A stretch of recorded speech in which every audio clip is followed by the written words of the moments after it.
हर सुबह छोटे से भारतीय कस्बे के धूल भरे बस डिपो में पहली रोशनी पड़ने से बहुत पहले विट्ठल राव नाम का एक बूढ़ा आदमी उसी लाल सरकारी बस में चढ़ जाता था जिसकी वह 25 साल से ज्यादा समय से सेवा कर रहा था।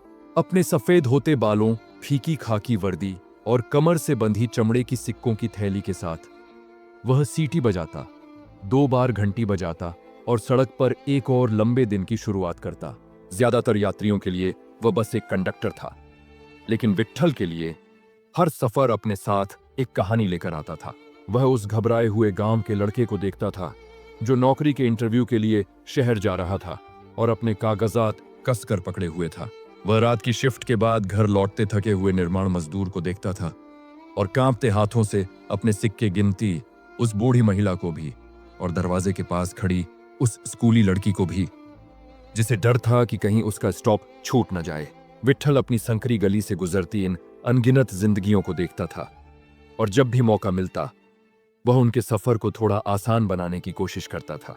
वह किसी गरीब मजदूर को बिना डांटे एक स्टॉप ज्यादा जाने दे देता था या घबराए हुए छात्र को कुछ भरोसा देने वाले शब्दों से शांत कर देता था। वह किसी अकेले यात्री को प्यार से याद दिला देता था कि उसे कहां उतरना है। वह अपनी दयालुता का कभी ढिंढोरा नहीं पीटता था और न ही किसी धन्यवाद की उम्मीद रखता था। जिंदगी ने उसे कभी दिखाया था कि जब कोई परवाह न करे तो सफर कितना बोझिल लग सकता है। कई साल पहले विट्ठल खुद एक शिक्षक बनने का सपना देखता था, लेकिन पिता की अचानक मौत के बाद जिम्मेदारियों ने उसे जल्दी काम में धकेल दिया। सपना तो धीरे धीरे फीका पड़ गया, लेकिन लोगों के लिए उसका सम्मान कभी कम नहीं हुआ। फिर एक तपती हुई दोपहर सब कुछ बदल गया। बस बहुत ज्यादा भरी हुई थी और लोगों का गुस्सा चरम पर था। एक नए अधिकारी ने जांच के लिए बस में चढ़ते ही आदेश चिल्लाने शुरू कर दिए और सबके सामने विट्ठल को अपमानित किया। उसने उस पर धीमा होने, लापरवाह रहने और पुराने जमाने का होने का आरोप लगाया। दशकों में पहली बार विट्ठल झुकी हुई आंखों के साथ चुपचाप खड़ा रहा और उसे अपनी वर्दी से भी छोटा महसूस हुआ। उसे लगा कि क्या उसकी सालों की सेवा का कोई मतलब ही नहीं था। उस शाम वह थका हुआ घर लौटा, ये सोचते हुए कि क्या उसे अब आखिरकार नौकरी छोड़ देनी चाहिए। उसे एक कड़वे पल का बोझ 25 साल की मेहनत से भी ज्यादा भारी लग रहा था। लेकिन अगली सुबह जब वह डिपो के पास हिचकिचा रहा था तभी कुछ अनपेक्षित हुआ। बस स्टॉप पर जाने पहचाने चेहरे खड़े थे। वही गांव का लड़का, अब आत्मविश्वास से भरा हुआ, निर्माण मजदूर, वह बूढ़ी महिला, वह स्कूली लड़की और उनके साथ कई और लोग भी। वे बस का इंतजार नहीं कर रहे थे, वे उसका इंतजार कर रहे थे। जब विट्ठल आगे बढ़ा तो वे लोग बोल उठे।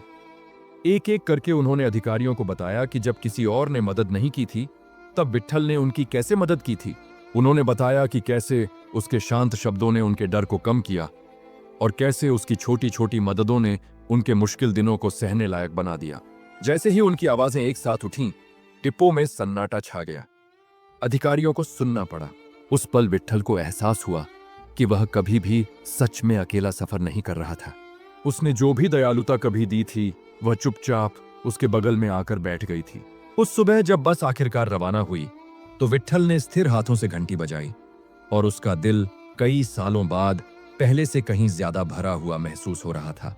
आखिरकार उसे समझ आया कि सफर दूरी या बेचे गए टिकटों से नहीं बल्कि उससे जुड़ी इंसानियत से मापा जाता है।